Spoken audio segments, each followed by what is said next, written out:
nós vamos falar sobre a serotonina, que é um dos neurotransmissores que está no nosso cérebro fazendo a ligação entre os neurônios, que nós chamamos de sinapse. Já percebeu, né, Denise? Chamamos de sinapse. O que é sinapse? É a ligação de um neurônio com o outro para passar as informações através do nosso corpo, tá? As informações do pensamento, das ações orgânicas, tudo aquilo que o nosso corpo necessita para se manter adequadamente em funcionamento. Então, para que serve, na verdade, a serotonina? Ela atua nos movimentos do intestino, ela se encontra em grande quantidade no estômago e no intestino, ajudando no controle da função e dos movimentos do intestino. Sabe-se hoje que a serotonina ela é 80% produzida no intestino grosso, enquanto que os outros 20% são produzidos no nosso cérebro. Por isso que as pessoas dizem hoje que o intestino grosso é o nosso segundo cérebro. Exatamente por causa dessa produção importante que essa estrutura muscular, porque o intestino grosso é uma estrutura muscular, né? Ela tem uma contração involuntária, que é o peristaltismo, fazendo com que o alimento se movimente através do nosso corpo. Então, essa serotonina, ela está presente principalmente no nosso intestino grosso, fazendo com que haja função, ou seja, um movimento. Ela também regula o humor. Se você está feliz, tanto que esse hormônio, a serotonina, é chamado de hormônio da felicidade. Espera aí, Nelson, felicidade? Sim, porque se ele estiver baixo, você pode ter algumas alterações de humor. Então, ela atua no nosso cérebro, regulando a nossa ansiedade. Opa, mais uma? Ansiedade? Sim. Gente, o Brasil hoje, mais da metade da população está num quadro de ansiedade. E a gente sabe que a ansiedade ela tem várias vertentes. Ela pode caminhar para uma depressão, ela pode caminhar para uma insônia intermitente, ela pode caminhar até para um suicídio, uma depressão aguda. Então, a ansiedade ela pode aumentar de peso, ela pode ter alterações de irritabilidade, estresse excessivo. Então, tudo isso está relacionado exatamente com a serotonina. Então, ela está regulando o cérebro, aumentando a felicidade e melhorando o humor. E por isso, os baixos níveis desse hormônio podem causar ansiedade e levar a pessoa até a depressão. Algo produzido por nós mesmos, e pesquisas dizem que 72% dos brasileiros estão com decréscimo de serotonina. Se a serotonina está baixa, a dopamina também estará baixa. Então, tudo isso faz com que essa tensão, esse estresse, esse pânico que nós estamos passando e que estão passando para a gente, boa noite, Aurizete, seja bem-vindo, estão passando para a gente através das mídias sociais e principalmente da mídia televisiva, estão fazendo com que as pessoas entrem em pânico, baixando essa serotonina, que é o hormônio da felicidade. Outra coisa importante relacionada à serotonina é que ela regula problemas como náuseas. A produção da serotonina vai aumentar quando o organismo necessita eliminar algumas substâncias tóxicas do intestino, como, por exemplo, em casos de diarreia. A diarreia já é um sintoma de alterações da serotonina. Ou seja, se as suas mudanças de humor acontecem ou algum estresse excessivo, alguma tensão excessiva, isso pode gerar. Pessoal, boa noite. Hoje pouquinho eu tô aqui tanto no YouTube quanto no Instagram, eu estou atendendo os dois lados, tá? Desculpa se eu não dou boa noite às vezes, demora um pouquinho, tá? Mas vamos lá. Todo mundo aqui, eu tento dar uma atenção dos dois lados.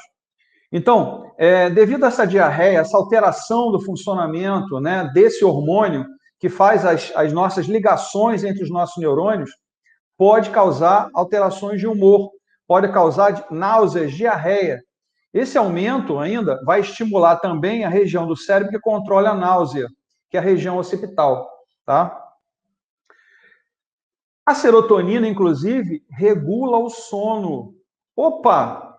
O que tem de gente hoje com insônia, tomando um monte de remédios que não surtem efeito, que não causam, né, na pessoa aquele sono reparador, que são o ideal de 7 a 9 horas, que faz a pessoa descansar física e mentalmente. Mas vem cá, Nelson, remédio? Tem muita gente fazendo uso de tarja preta por aí. E a gente sabe que esses medicamentos pesados não curam a causa do problema.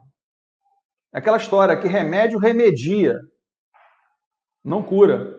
Remédio remedia, ou seja, alivia, não cura o problema. Márcia, né? Eu, né? Sei. Gente, a química, o remédio químico, ele, na verdade, ele faz você como se fosse uma bengala. Ele gera em você dependência química. E essa dependência química, o problema é que os medicamentos são prescritos, mas você não tem o desmame, ou seja, a retirada deles. Porque a tendência da adaptação do organismo a esse medicamento é que a dosagem vá aumentando gradativamente.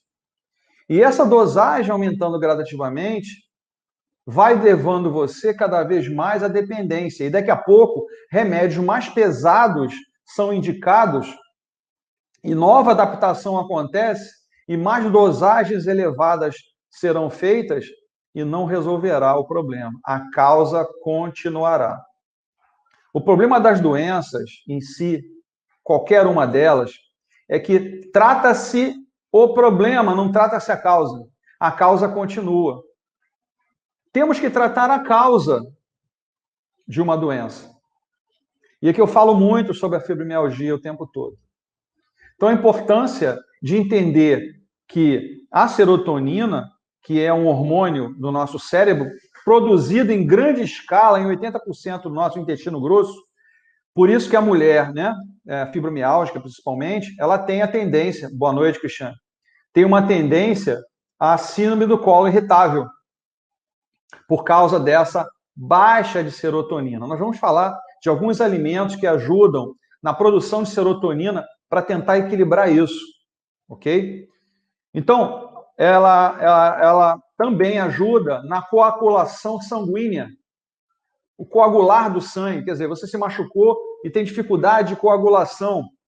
As plaquetas que estão presentes no nosso sangue liberam serotonina para ajudar na cicatrização das feridas. A serotonina leva a vasoconstrição, ou seja, diminuição do calibre dos vasos, facilitando assim a coagulação do sangue. Logo, outras células também entrarão no processo, como os trombócitos, as plaquetas, para ajudar na formação do fechamento daquele tecido que foi lesionado. A serotonina também cuida da saúde dos nossos ossos, junto com o cálcio. Ela desempenha um papel na saúde dos ossos, sendo que o seu desequilíbrio pode ter um impacto negativo. Níveis baixos, né, significativamente baixos da serotonina, né, ou altos demais nos ossos, podem tornar os ossos mais fracos, aumentando o risco da osteopenia e, evolutivamente, na osteoporose. A gente sabe que, com o avançar da idade, principalmente a mulher, como há uma baixa do estrogênio e da progesterona, a tendência da produção de cálcio e de serotonina tende a cair. E isso vai prejudicar o funcionamento e a produção dos ossos, gerando a fraqueza desses ossos, ou até mesmo fraturas. Outra ação importante da serotonina é a função sexual. Ela é uma substância que está relacionada ao libido, por isso as alterações de seus níveis podem levar, né, a alterar o desejo sexual, a relação dos casais. Então, a baixa da serotonina também faz com que a pessoa tenha menos desejo sexual. Bom, o que causa, na verdade, a baixa da serotonina? O que vem a causar? Bom, a baixa concentração Tânia, você quer entrar? Você quer entrar? É para te chamar?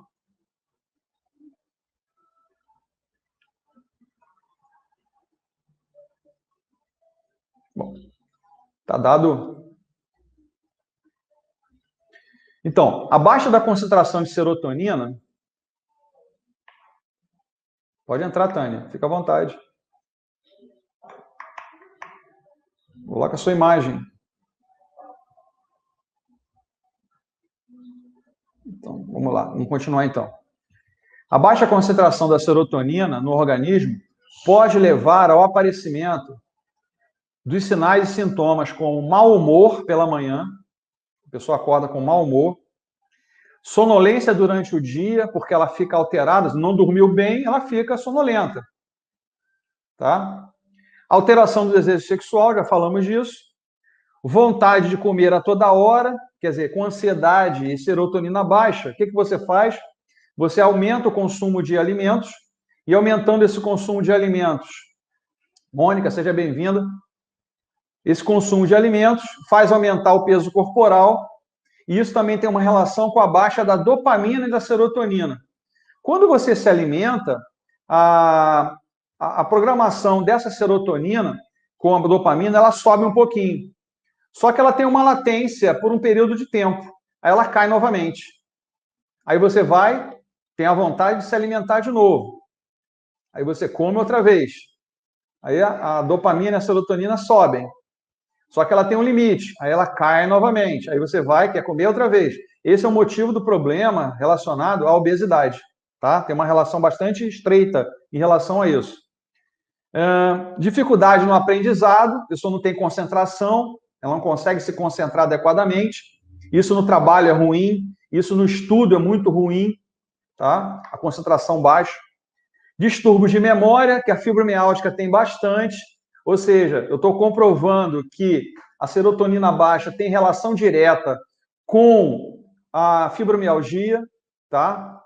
E concentração. E tem irritabilidade constante, vive irritada, não sabe nem por quê, mas é com ela mesma, tá? Com ela mesma acaba ficando a irritação.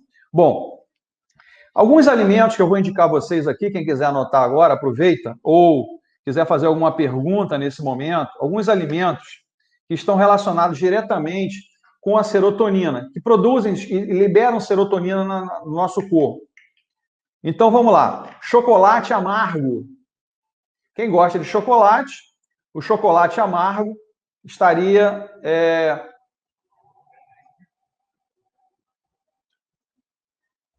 O chocolate amargo estaria relacionado diretamente, tá? Márcia não quer entrar, né, Márcia? Alguém chamando aqui. Vinho tinto. Gente, chocolate amargo, tá? Chocolate amargo. Cacau 100% também. Boa, gostei. Também. Vinho tinto. Gente, não é para tomar 10 litros de vinho, tá? É um cálicezinho, ok? O vinho é bom para a circulação, o vinho é bom para estimular o cérebro. É um cálice, não é um litro, por favor. Banana. A banana tem um poder antioxidante bastante interessante para o nosso organismo, tá? Pode ser comida em quantidade, uma vez por dia, 2 vezes por dia. O abacaxi, meu irmão Fernando, seja bem-vindo.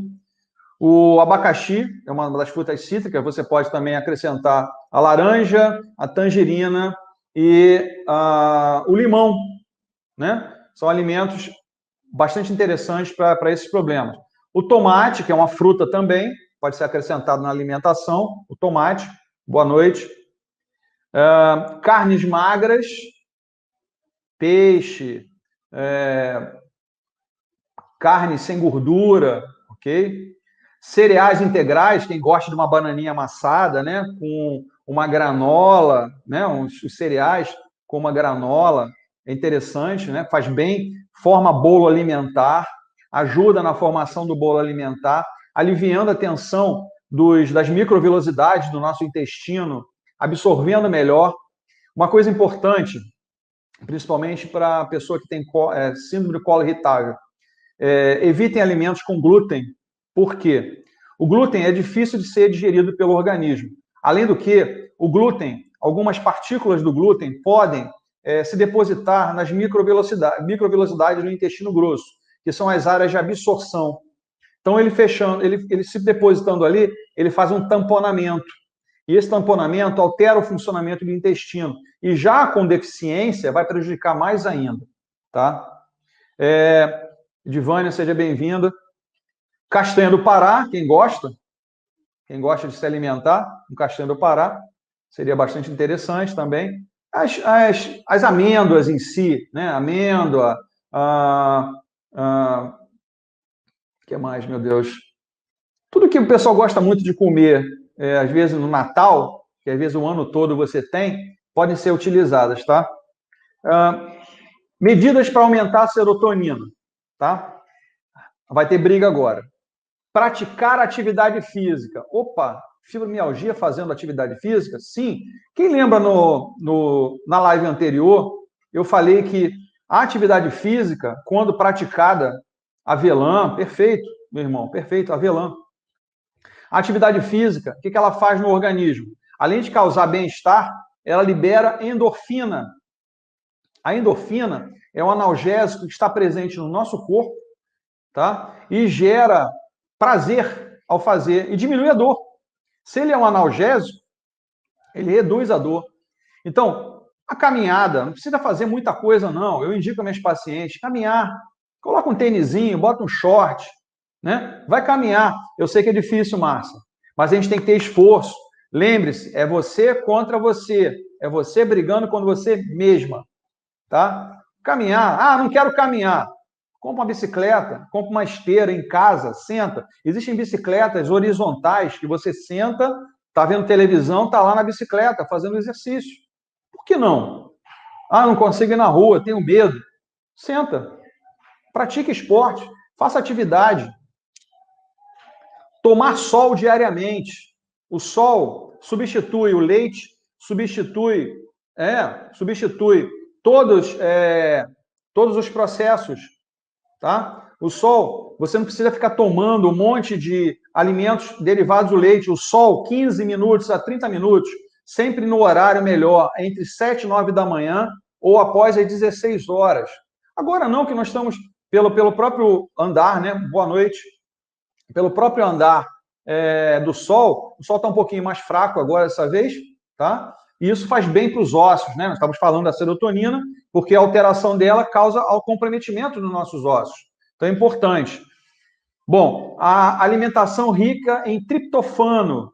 Essa alimentação triptofano, alguns deles eu já falei, o chocolate, a amêndoa, a castanha de caju, as frutas cítricas, o kiwi, o abacate, tem muito triptofano, é bom pra caramba. Se você...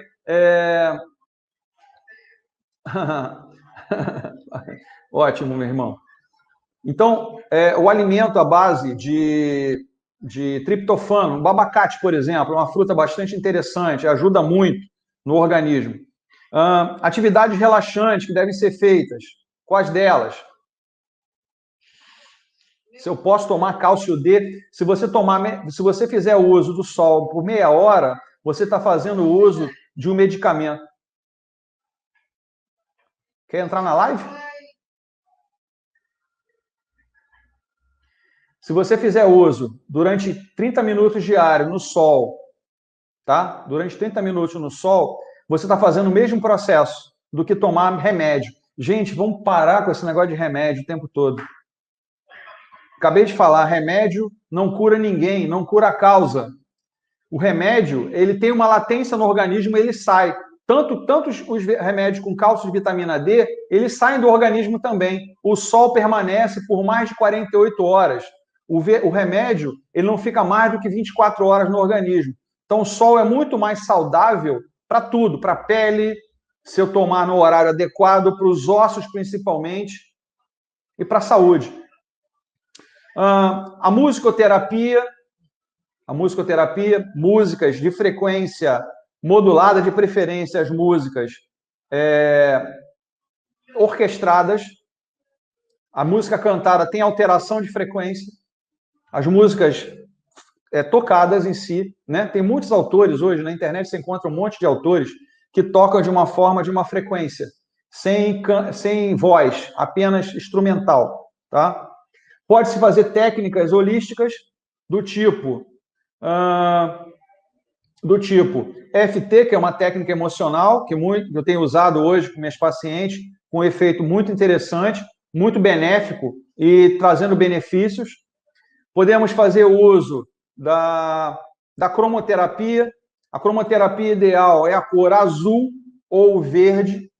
No quarto da gente, eu falo sempre isso, duas cores que não devem estar presentes. Ray Conniff, boa dica, boa dica.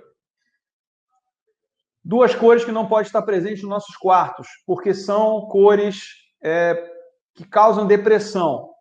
O roxo e o preto, principalmente nas paredes. Não é que a gente não possa usar uma roupa preta, que a gente não possa usar uma roupa lilás, não é isso. É o convívio constante visual com as cores preta e lilás. Na cromoterapia, eu indico sempre isso. Se você tiver um abajur no seu quarto, coloca uma luzinha azul ou uma luzinha verde. As duas fornecem um relaxamento e são as cores do relaxamento. Então, se você quer ter um relaxamento durante o sono, você pode deixar a luz ligada a noite toda, sem problema nenhum, e você vai ter um sono melhor, tá? Eu tive um caso, vou contar para vocês, um amigo, eu sou do Rio de Janeiro, um colega, morou aqui no Rio de Janeiro, acabou se mudando para o Rio Grande do Norte, para morar em Natal, e anos depois eu encontrei com ele, assim, aquelas coisas que a gente não entende como é que a gente encontra uma pessoa lá não sei aonde e encontra a pessoa mais de 20 anos depois. E a esposa dele estava grávida na época, e eu acabei mantendo contato. Anos depois, meses depois, o neném nasceu, e eu liguei para ele. Alô, tudo bem? Como é que você está? Como é que está o neném aí? Já nasceu? Rapaz, tem 10 minutos que nasceu. Como é que você sabia disso? Eu, não, às vezes a gente tem uns sexto sentido que acontece com a gente assim, né? Aí 2 dias depois ele me liga. Olha, o neném não dorme. Vive chorando. Usamos um monte de coisa, mas não dorme. Eu falei, cara, bota um abajur no quarto com uma lâmpadazinha azul. No dia seguinte ele me liga, dormiu a noite toda. No outro dia, dormiu a noite toda. No outro, dormiu a noite toda. Então ele é relaxante. As duas? Pode ser. O ideal é usar uma cor, tá? Se usar o verde, usa só o verde. Se usar o azul, usa só o azul. Tá, meu irmão Fernando? Uma das duas cores, tá? Na cabeceira. Ou bota de um lado só, usa só, porque essa luz vai ficar a noite toda acesa. Eu, às vezes, falo para a pessoa colocar no abajur, mas coloca no chão. Deixa no chão e deixa acesa à noite, tá? Outra coisa legal para ser usada para relaxar é a aromaterapia. Um bom aroma para relaxar é lavanda.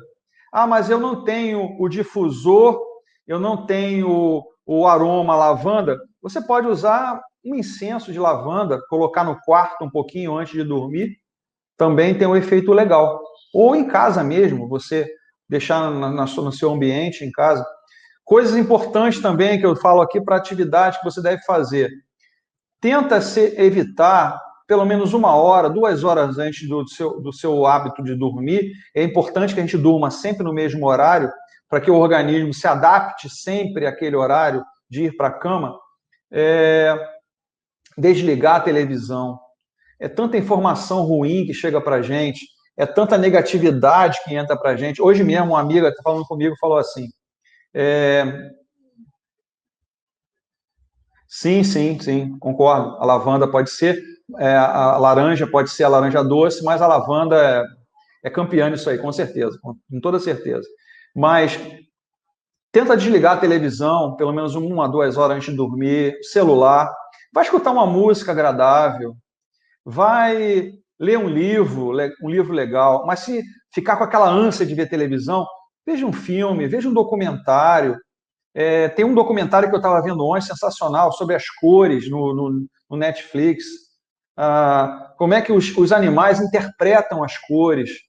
É muito legal, tem muita coisa boa para se ver, mas também tem muita porcaria que fica informando dentro da gente, atrapalhando o nosso sono, gerando pânico nas pessoas, gerando ansiedade, gerando nervosismo, estresse.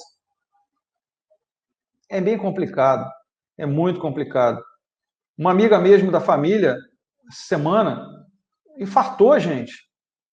Ia sair de casa, o marido comunicou que ela ia sair, teve um infarto, morreu, infartou. Olha como é que as pessoas estão.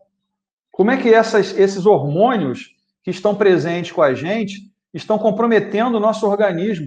O quanto nós estamos sofrendo com tudo isso. Eu não, graças a Deus, eu consigo, vamos dizer assim, digerir tudo isso. Eu consigo digerir essas coisas. Porque eu fico alheio a essa monte de informação negativa. Eu fico está muito preocupante, gente, está preocupante demais. O nível de suicídios aumentou absurdamente. As pessoas não estão aguentando a pressão. Não estão aguentando. Eu queria agora, quem está presente aqui assistindo, quiser fazer alguma pergunta, quiser fazer alguma colocação, queira tirar alguma dúvida, estou aberto agora, tanto no YouTube quanto no Instagram. Podem fazer as perguntas que achem necessário, dúvidas que tenham, alguma dúvida que queira perguntar, fica à vontade. Você me pergunta no final, o pessoal no YouTube estava perguntando, você é psicólogo? Não, eu não sou psicólogo. Eu sou um fisioterapeuta com experiência, quase 30 anos de universidade. Eu sou professor na área de reumatologia, sou professor de anatomia, tá? E trabalho com meus alunos no TCC, né? O pessoal que fica em desespero de terminar o curso, né? Aqueles trabalhos de fim de curso. E trabalho com além de ser um acupunturista, eu tenho especialização em acupuntura, também tenho especialização em fitoterapia e trabalho com várias terapias holísticas, várias técnicas holísticas, né? Inclusive essa que eu falei, chamada EFT, que é uma técnica emocional que trabalha com a causa do problema. Esse que é o detalhe, causa do problema. Piora quem é bariátrico? Não, não tem relação. Não tem relação. A cirurgia bariátrica, ela não tem relação com a serotonina. Não há relação. Ele tem relação com... Existe relação com o controle. Agora, em relação com a serotonina, não. Não há relação. Alguém da família, você ou alguém da família que fez cirurgia bariátrica? Bom, gente, congelado? Não. Aqui não. Alguém que queira entrar em contato, eu vou deixar aqui porque no YouTube está sempre meu telefone ali gravado. Quem quiser contato, bater um papo com algum assunto relacionado à saúde, eu estou aqui para conversar. A gente está aqui também para ajudar, não só isso. Está aqui meu telefone, quem quiser. Se a ansiedade tem relação com fibromialgia? Diretamente. Diretamente. A ansiedade tem relação com a fibromialgia? Totalmente direto. Totalmente direto. Isso não há dúvida alguma. A ansiedade está diretamente relacionada com a fibromialgia. Sim. Totalmente. Tudo que eu li hoje aqui, tudo que eu falei hoje aqui, tá? Tem relação direta. Bom, a EFT é feita uma vez na semana, tá? Uma vez na semana. O tratamento dura em torno de 45 a 60 minutos. Ela é feita por videoconferência, como nós estamos aqui falando, por videoconferência. Ela se baseia na medicina chinesa, nos meridianos da medicina chinesa, onde são feitos toques sobre esses meridianos. Por quê? Essas energias dos meridianos estão desequilibradas. Quando você toca nesses pontos de meridiano, você causa um estímulo que leva ao equilíbrio novamente desses meridianos. Lembrar que o intestino tem relação com o cérebro. Nós falamos isso aqui na live. Eu falei, 80% da serotonina é produzida no intestino grosso. Foi falado aqui. Sim. A produção de serotonina tem relação, sim. Por isso tem que ser cuidado no intestino grosso. Foi falado aqui na live. Você entrou um pouquinho depois, eu já tinha falado sobre isso, mas obrigado pela sua colocação. Sim, então a técnica é usada uma vez na semana, por 45 a 60 minutos. São feitos equilíbrios sobre os meridianos, tá? E trata-se a causa. Esse é o fator, causa. Todo mundo me pergunta, a fibromialgia ela é reumática? É, de caráter reumático, mas ela tem causa emocional. Ela tem toda a causa emocional. Não adianta porque, de onde surgiu isso? De onde surgiu tudo isso? Surgiu porque houve uma morte na família, houve um problema grave na família, houve uma situação muito complexa na família, foi o gatilho. E eu tenho conversado com minhas pacientes de fibromialgia e todas relatam algum problema emocional muito forte que aconteceu com ela. Sim, a FT trabalha com fobias, trabalha com ansiedade, trabalha com depressão, trabalha com estresse excessivo, trabalha com transtorno obsessivo compulsivo, trabalha com performance atlética, trabalha com performance de trabalho. Tem vários aspectos que a FT pode trabalhar. E ela é toda científica, tá? Ele não é chute. Você piorou muito depois da cirurgia bariátrica, porque existe controle, né, Márcia? Tem um controle que tem que ser feito. É um controle que é feito, tá? Mas ela tem todo o caráter científico. Quem quiser, eu vou deixar aqui, ó. Vou deixar aqui, sim. Vou deixar aqui o site. Quem quiser ir lá no site ler um pouquinho sobre a técnica, sobre todos os trabalhos científicos que existem lá, www.ftuniverse.com. Se você botar no Google, ele traduz para você. Os artigos são todos, na verdade, em inglês, mas ele traduz para você sem problema nenhum. Entra lá no site, ftuniverse.com, estão todos os dados científicos da técnica lá, de várias áreas. A mais pesquisada é a ansiedade. Ela é a mais pesquisada. É a mais pesquisada em tudo isso. Essa relação, Márcia, na verdade, a sua parte da cirurgia bariátrica, é porque as suas células estavam acostumadas com uma quantidade X de alimento. Quando a gente reduz o estômago, as células continuam demonstrando para o organismo aquela quantidade necessária de consumo. Aí você muda totalmente o caminho do consumo de alimentos. Então, até que o organismo se adapte novamente, o cérebro se adapte, isso leva tempo. Por isso que você acha a sensação de ter piorado. Na verdade, é uma readaptação do seu organismo a todo esse processo. Na verdade, não foi você que piorou, é o seu organismo que não se adaptou ainda. Nossas células são muito interessantes.